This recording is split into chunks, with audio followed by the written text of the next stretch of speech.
எந்த ரூபத்தில் அந்த கடவுள் இருக்கிறான் என்பதை நீ காட்ட முடியுமா? ஏன் வலிக்கிறதா? அடிபட்ட வலிக்கிறதா? அந்த வலி எப்படி இருக்கிறது? அது எந்த ரூபத்தில் இருக்கிறது என்பதை காண்பிக்க முடியுமா? பைத்தியக்காரனா இருக்கிறான். அவஸ்தப்படுற துன்பத்திற்கும் அனுபவிக்கிற இன்பத்திற்கும் உருவம் ஏது? அதுபோல்தான் சகல ஜீவராசிகளுக்கும் இன்ப துன்ப உணர்ச்சிகளை தந்து உருவமில்லாமல் ஒளிந்து விளையாடுகிறான் கடவுள். கடவுளுக்கு கூட விளையாட்டு புத்தி இருக்குதா? அந்த கடவுள் காட்டும் பேரின்பத்தை மறந்து கயல்வெளியார் காட்டும் சிற்றின்பத்தில் உன் சிந்தையை சிதறவிடாது.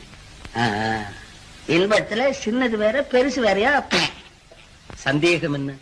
அழியும் உடலோடு இரண்டர கலந்து அத்துடன் அழியும் அற்ப இன்பம் தான் சிற்றின்பம். ஆதியந்தம் இல்லாத இறைவனுடன் இரண்டர கலந்து அழிவே இல்லாத நிலையை அடையும் இன்பம்